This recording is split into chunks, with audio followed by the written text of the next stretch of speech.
Hello and welcome to Community Connection. I'm Iowa City Mayor Bruce Teague. As we begin to see a new spike of COVID-19 cases here in Johnson County, it's important to remember that we're still in a pandemic and that we all need to do our part by taking precautions. And that includes our healthcare providers who have been altering their services to reduce the spread of the infection while taking care of our loved ones. Joining me today is Karla Kamal, Executive Director with Iowa City Hospice, to explain the adjustments they've made in order to continue providing care during this pandemic. Thanks for joining me, Karla. Thank you. Thank you so much, Bruce. Thank you so much for having us. I'm very excited to talk to you today. Of course, you know my personal story with Iowa City Hospice, being there when I was 18, 19. I remember turning 19 at Iowa City Hospice. So I've known about you all for a long time. Yes, you have. It's a wonderful place. I think it's a very supportive environment for people to work in. And I am always thrilled when employees are able to find their strengths and do anything that excites them and move on. Yeah, so I know all about Iowa City Hospice and what you all do.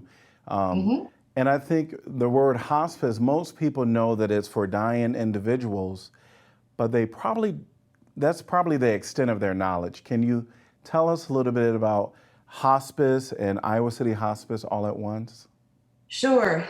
And I'm really happy to do that. I think the statement you just made is the exact thing that most people think. And the first thing they think of when they hear hospice is someone is dying. And my response is always not flippantly that all of our patients are alive. So we believe strongly, and hospice is a philosophy that believes people deserve comfort and dignity as long as they're alive. That may be a short time, it may be a long time, but hospice provides care, holistic care and services into a patient in their home, wherever they call home. And that can be anything from a home, a large, nice home, to a small, nice home, to patients who have no place to stay permanently. It doesn't matter. Wherever they call home is where the services are provided. That does include some nursing homes and assisted living and independent living facilities too. So our goal and our focus is to make sure that they are comfortable, that they have met their emotional needs, that they have a circle of support, that we allow them dignity and comfort until the moment when they are no longer alive. So that's really the basic of hospice. Iowa City Hospice is all about that. Our mission is to provide care and comfort to everyone in our community that's affected by serious advanced illness or end of life. Now, where's your service area? Because it's not just Johnson County. Right. We have a 7 county service area. It's Johnson County and all of the counties that touch Johnson County. So this is a good geography test for me. So it's Iowa, Lynn, Cedar, Muscatine, Louisa, Washington, and Johnson. So I do want, at some point before we end here, to give information about how people can reach out to you if they have a loved one or know someone that may be having some challenges that might be hospice appropriate or want to do kind of a intake, what that process looks like. So can you tell us what that looks like as far as the referral process? Sure. And a referral for hospice services can come from anyone. The referrals that we find patients, family members, most especially adult children, sometimes a spouse, always, in general, has a good handle on that patient's needs and when they've gotten worse or they have symptoms that need attention from someone, and they know the patient's emotional issues. And so they are very adept at reading what the patient needs and wants. And in the best of all cases, they're in agreement. So the referral can come from anyone. We accept referrals from the family members or from the patients. And all we need to get started, whether it's a family member, whether it's a physician, a social worker in a hospital or in a clinic setting, a nurse, wherever that referral is coming from, it's one initial phone call. And what we generally do is ask some very basic screening questions to find out what the patient's needs are and where we might want to get started. And then in almost every single instance, we will schedule an evaluation visit to get information from the patient. And then if our admitting screening nurse feels that the patient is appropriate for hospice, we make a phone call to the physician and ask for a verbal order to start care. And from there, then the care plan gets developed, and we have documentation and forms and orders that we need to have in place. But the basic thing and the most important thing for people to realize is that anyone can make a referral to hospice, and we will follow up and get the information that we need from the appropriate source. So you may mention that hospice isn't just for the dying patient, except the individual have to have a prognosis of 6 months or less. Correct. And that's a very good, thank you for pointing that out. We need a physician to sign an order or a statement that says if the patient's illness or condition progresses as expected, they have 6 months or less to live. But then the other thing you alluded to is that hospice is not just for the patient. Caregivers are just as important as the patient in our plan of care. That patient's concerned about their caregivers, and we want to make sure caregivers are given the appropriate support that they need to be able to care for that patient in the best way possible. So there are physicians, nurses, pharmacists, home health aides or hospice aides that provide the bulk of the care, but just as important and no less important, in fact, the care is not complete without psychosocial services. So we have social workers who come in and do an assessment of the patient and the family, caregivers, and the home. They address unmet emotional needs by either making referrals or providing counseling services, and assisting with applications as necessary, but mostly their role is to help with emotional support for that family. We also have music therapists, and they work wonders. It's amazing what music can do for a patient. I've gone along for rides. I've ridden along for a day with music therapists on more than one occasion and seen patients who are basically not communicative for whatever reason they have, who smile and will start singing along to a song that they've known for their entire life. It'll bring back a memory. It'll make them happy. It is one of the most important things we do. I think it's underappreciated and underutilized. So social workers, music therapists, chaplains, which are very important to provide emotional, spiritual support to patients if they so desire. And then we can have physical therapy also if patients require that. But it's a complete, holistic array of services and healthcare support for that patient when they need it. I'll tell you, I've known lots of people that have graduated from hospice, where Yes. they've been on hospice and they've graduated. And one of the things that the individual, the patient, or the family members would say was it was so beneficial to have services. And so for even those that, they meet the criterion, it sometimes they're a little afraid of the dying word, but hospice offers much more support, especially to the family members and the caregivers that you've mentioned. I did many years at Iowa City Hospice and continue with hospice care, so to speak. And one of the things that I have to tell you that my walk away from that is that many of the patients, of course, they have this process that they go through, the getting themselves ready if they're, to make their transition. But also the family members, that's where I spent the bulk of my time. And a lot of that was either anticipatory grief or just a listening ear to be present while they are figuring out the losing of the passing of their loved one. And so it is very critical that people do know that it's not only for the patient, but it's also for those that care for the patient. So Absolutely. Absolutely. Yep. So with COVID-19, tell me what's happening, because have you all changed services? I mean, you do deal with very vulnerable people,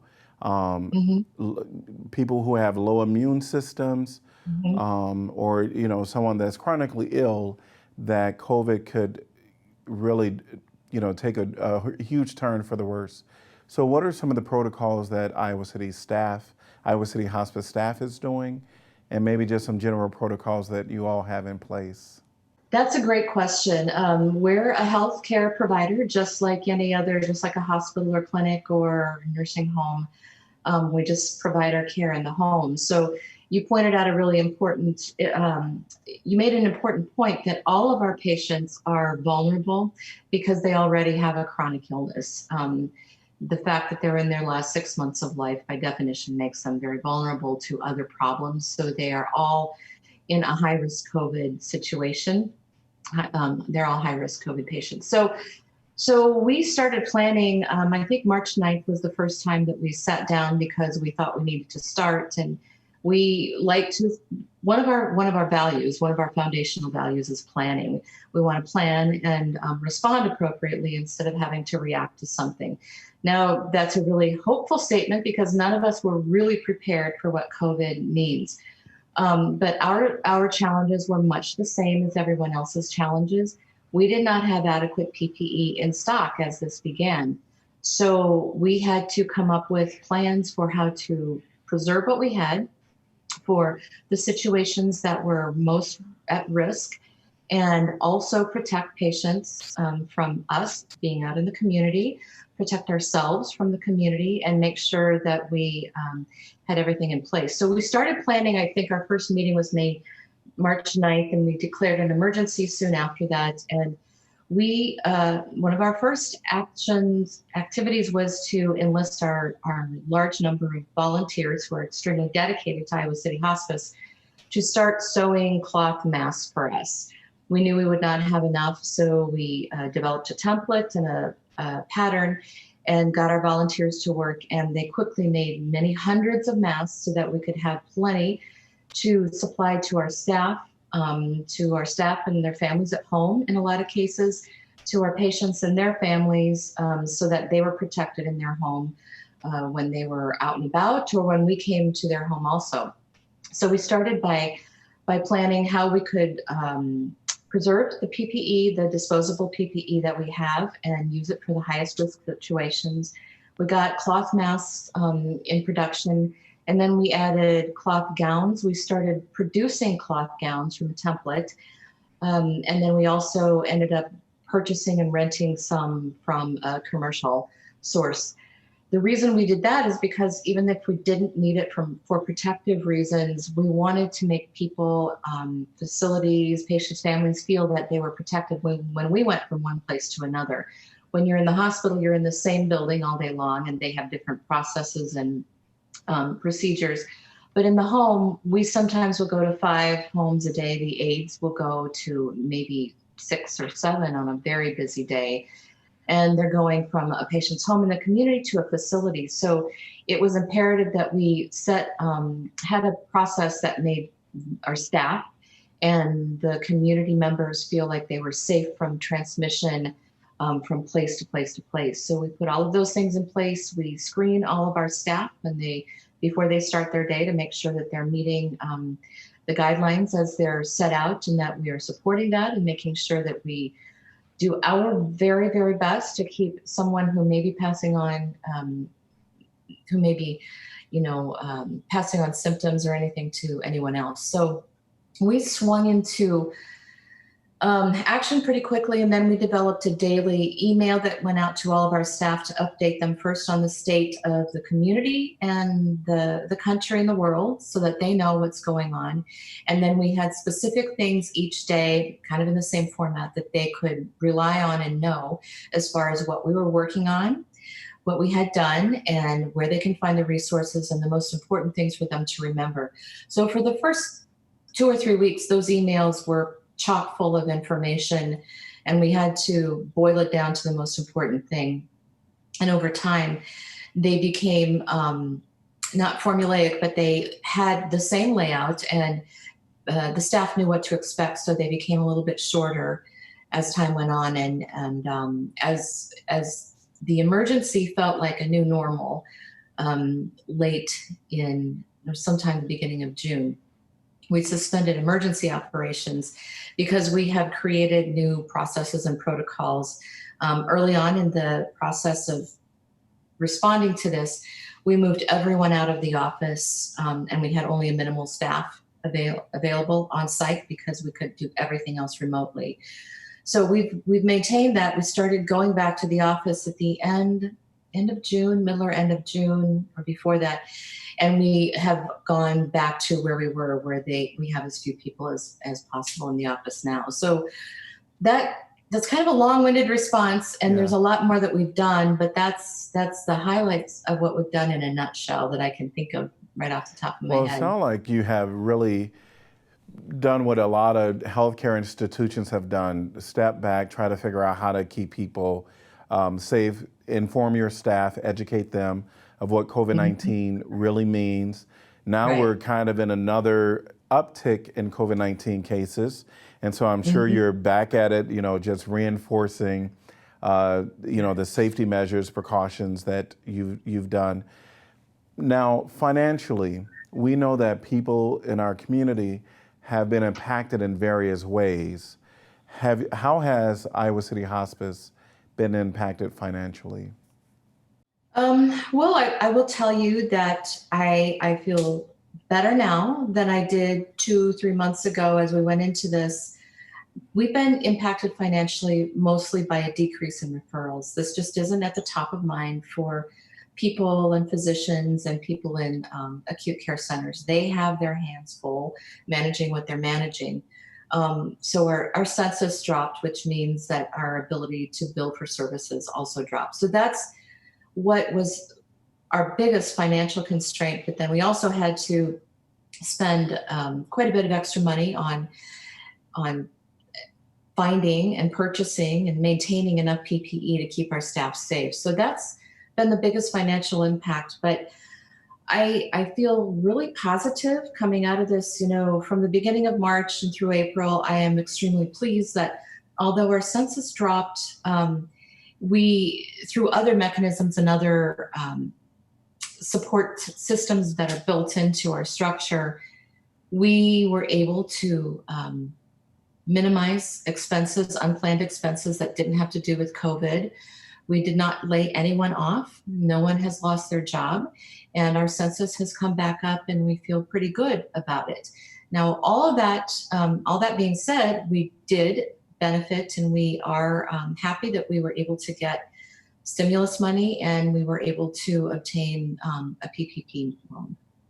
No, that's awesome. I think the services that, as you've described, it is referral based. Yes. And where nursing homes and social workers were trying to figure out COVID-19, I imagine that wasn't, on the top of some of their minds to do those referrals, or it was impacted. So happy to know that this is an opportunity even now where people can hear that Iowa City Hospice is still accepting patients that meet criterion, will accept those referrals and go from there. Is there anything else that you wanted to say? I did want to end with one more item for you. Mm-hmm. I just want to encourage people. We have not limited or decreased our services at all through COVID. We do music therapy visits through windows if we need to. We have had limited access within facilities, which we completely understand and support. We do our best to get in when it's necessary, but we only do what's necessary. All of those constraints have not meant that we have stopped any of our services. So don't forget that this is a very, very good option for people who want to get supportive care in their home at the end of their life. Well, end-of-life care is very important and vital in our community, and I, of course, thank Iowa City Hospice for leading the way here in our community. I wanted to end just with learning about Black Lives Matter, because that has also been in the face of our community right now, and wanted to just know Iowa City responds to that, and anything that you would like to say related to Black Lives Matter. Mm-hmm. So Iowa City Hospice provides care to everyone, and it's really important that that the community understands our commitment to caring for patients regardless of who they are. That does not matter at all. Iowa City Hospice stands behind the Black Lives Matter movement in terms of making sure that we all understand everyone's life is important. There are inequities that need to be rectified in our society, in our country. We totally, completely support protesters and people who want to be heard. We will listen. It matters to us, and we support them. Great. Well, we have a lot to do in our community, and we have to get through COVID, and we have to really look at how our city is governed, and even individuals in our community are governing themselves, just looking at their response to Black Lives Matter. I thank Iowa City Hospice today for joining me. This is great. I think it'll be a great opportunity for people in our community to know that you all are still standing, you're still working to provide that excellent end-of-life care here for Iowa City residents, as well as Johnson County and all of the other counties. So thanks for all you do. Thank you, Mayor Teague. I appreciate the opportunity to share about Iowa City Hospice. Thanks. Great. You take care. And don't forget, the city has a webpage dedicated to COVID-19 information. Visit icgov.org/coronavirus for medical resources and city efforts. We'll be back again soon with another episode of Community Connection. Until then, remember to wear your mask, practice good hygiene, and social distance from others. We're all in this together, Iowa City.